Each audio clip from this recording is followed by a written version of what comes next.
G'day Virtual Pilots, it's Requiem. Today we're going to look at using the IL-2 sights in ground attack. When you're in an IL-2, you're either going to be equipped with a PBP-1 sight, or if you're in the IL-2 1943 version, you're going to be using the VV-1 sight. When comparing these sights, we can see that both sights have an inner ring of 70mm radius, but the outer rings are different.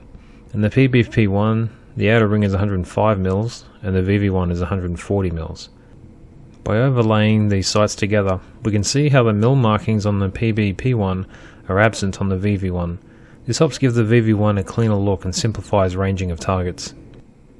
Here we can see that the 7.5mm horizontal line on the left is equivalent to the sight ring size on the right. This means that a 6 meter long target sized at 7.5mm is 800 meters away. Here we can see these two horizontal lines are both 15mm long, and a 6 meter long target sized for 15mm will be 400 meters away. These 400 and 800 meter values should sound familiar because these are what we talked about when attacking armored targets in the rocket video. You can also use those vertical lines for ranging because there's a known distance between them. Between the two small ones, that's 20mm, so a 6 meter target will be 300 meters away, and then between the first two longer vertical lines, that's going to be 40mm, so that means the target is going to be 150 meters away. The takeaway from this is that by understanding how these sights relate to each other, you can apply the following strafing technique to either sight just as effectively, so that's what we'll look at now. When performing strafing attacks in the IL-2, probably use a good conversions of about 500 meters. Your starting altitude will be between 300 and 400 meters above the ground, with an entry speed of at least 250 kilometers per hour.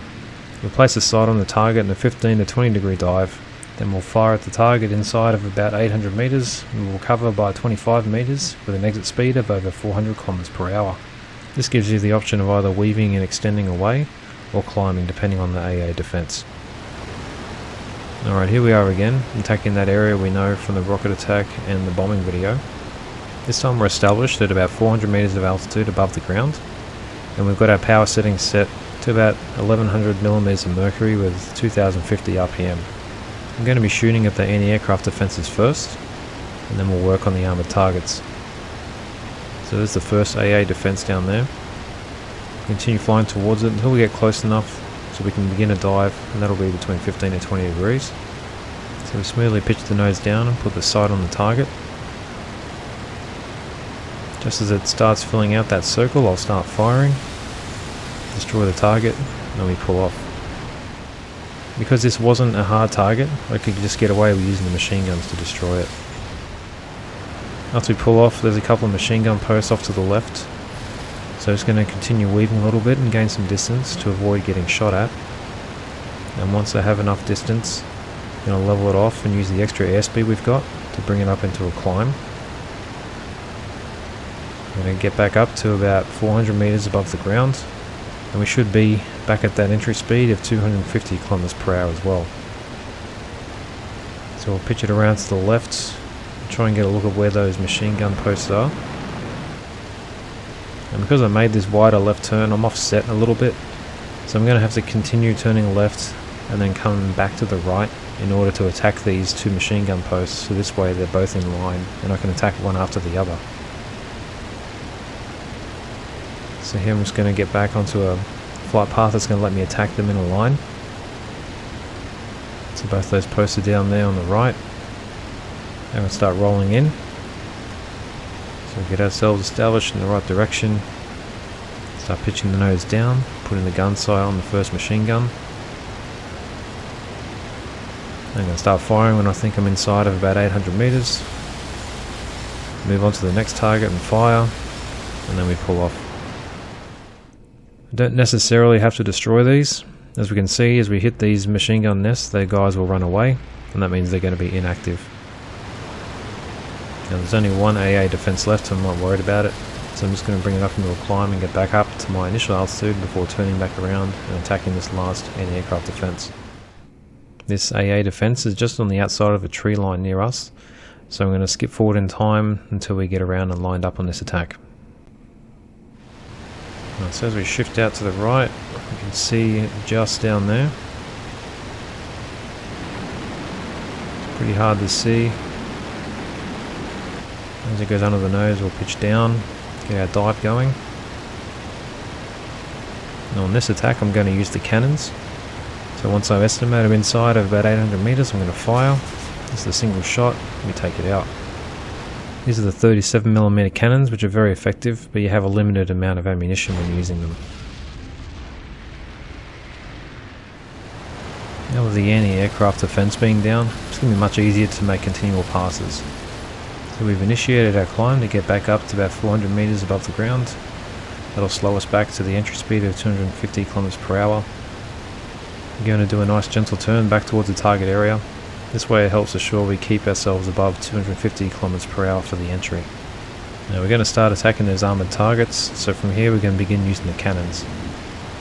So we'll keep coming around, get ourselves lined up. So we pitch the nose down towards the target. Getting the gun sight on. Then we'll begin firing inside of 800 meters. And then we can begin recovery. And here you see the round striking the target. Alright, so I'm going to speed it up and then we'll continue back around towards the next target. Alright, so this time as we come around to the right, we're going to be attacking a few tanks just off to the top of the screen. And we continue at a gentle turn, lining up on there, and then we'll begin a dive.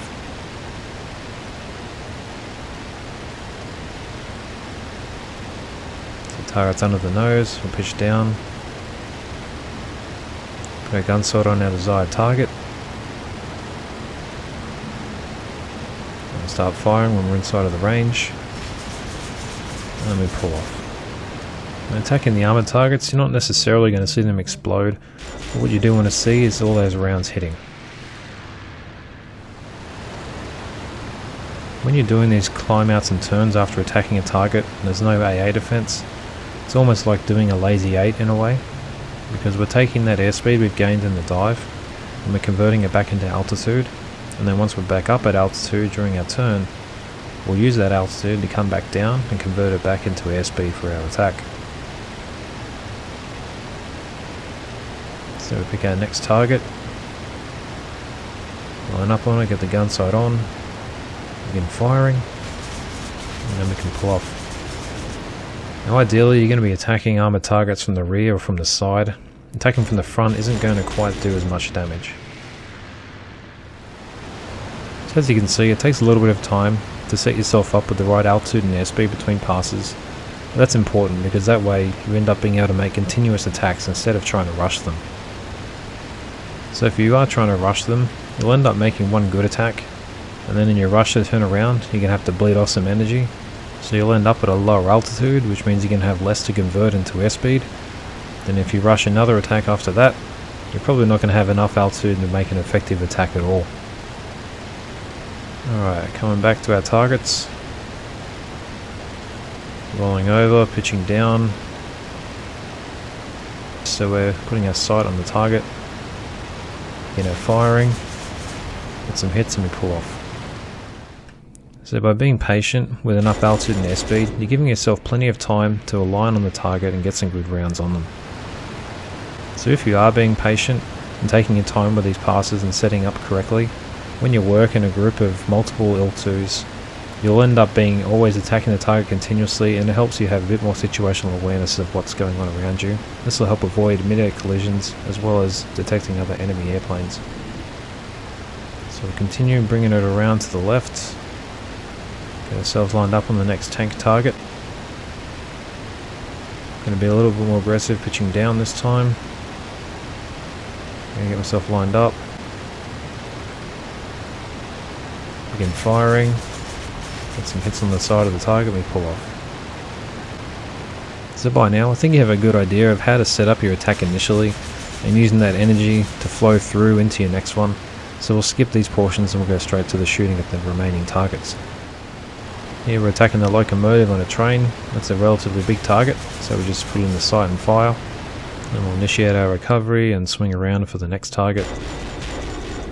See, we are lined up on another armoured target.